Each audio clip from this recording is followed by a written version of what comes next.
In the latest governing body update, #1, that just came out not too long ago, uh, they talk a lot about a lot of stuff, but we're only going to go over this major announcement regarding the hours for pioneering and regular pioneering and auxiliary pioneering, and like when the circuit overseer or during the memorial season comes, like, campaigns, stuff like that, the pioneering arrangement, the new updated hours, which is interesting, because for many years we've had it the way we have it now, 70 for regular pioneer, 50 for auxiliary, but as we're going to see, they obviously lowered it for many reasons.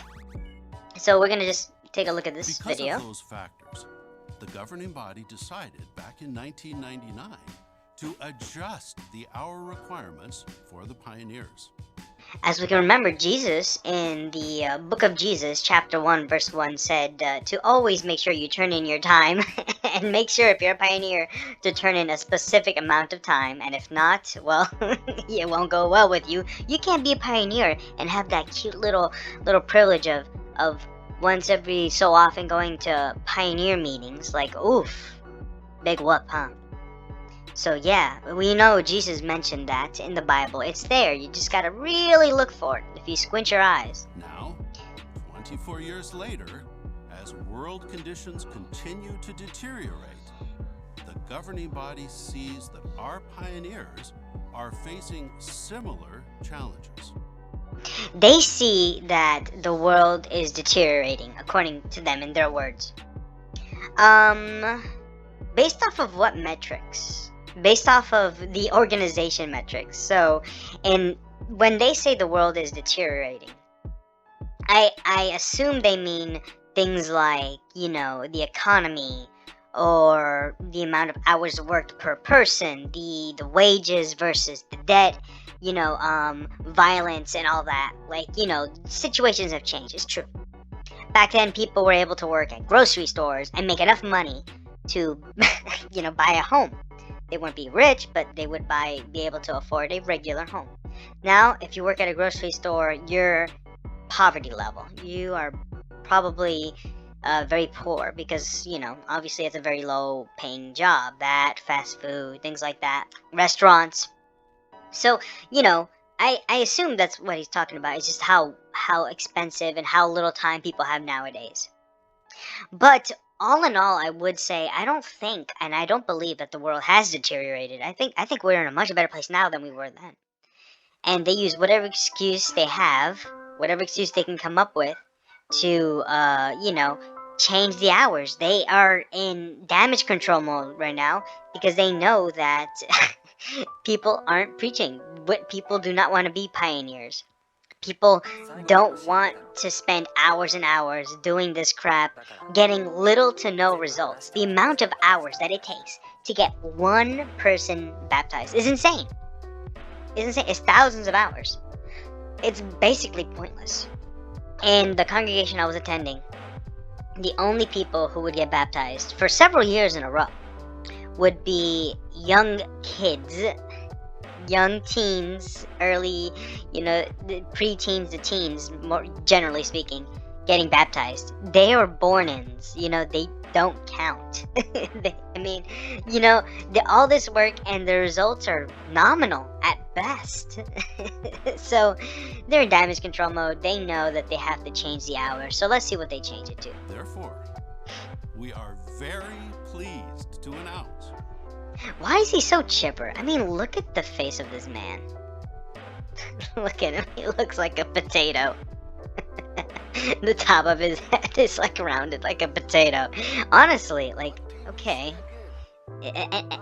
And why is he so chipper about this? Like, he's just happy that he's gonna keep the few people that they have as pioneers still as pioneers, because they know so many people took advantage of the pioneer arrangement during the pandemic because there was no hour requirement, but now the hour requirement is back, so people are probably quitting. Damage control, they gotta make sure people stick around. That the governing body has decided. Not Jehovah, not Jesus, no scriptural basis. This is just the governing body. Him and his other 7 friends in upstate New York have decided this for all point something million Jehovah's Witnesses. To adjust the hour requirements for pioneers effective March 1st, 2023. You may want to get a pen or something to write this down. Okay, guys, write this down. Very important news coming up right now. Ready? No. Here. What is this, Dora the Explorer? Are you ready? This is a video. We can pause it and play it at any time. New requirements. Let's see. For regular pioneers, the requirement will now be 600 hours per year. That is an average of 50 hours per month. Bam, went down to 50 hours. 50. Me, as a regular average publisher and ministerial servant, was at times getting close to that number. For auxiliary pioneers, the requirement will now be 30 hours. But notice this. 30 hours. Like, wow. I could only have dreamt of being an auxiliary pioneer at 30 hours back in the day. I regularly was preaching somewhere in the mid-20s, even at the end of my, quote-unquote, spiritual career, whatever you want to call it, with Jehovah's Witnesses, like my time as a witness. I was doing like 25, 24, sometimes 28. I was right there. I could have just sent a couple letters and I would have been done. So these hours are so low. And in reality, who's vetting it? Like, even now, technically, I could go to the brother and tell them, oh, I preached this month, like, 50 hours. And what are they going to do? They just got to take my word for it, right? I mean, they could not believe me, but if I give them the report, they just have to take my word for it. This is very exciting. You look excited. During March and April, and during the month of the Circuit Overseer's visit, publishers can choose to auxiliary pioneer with a reduced hour requirement of 15 hours. 15.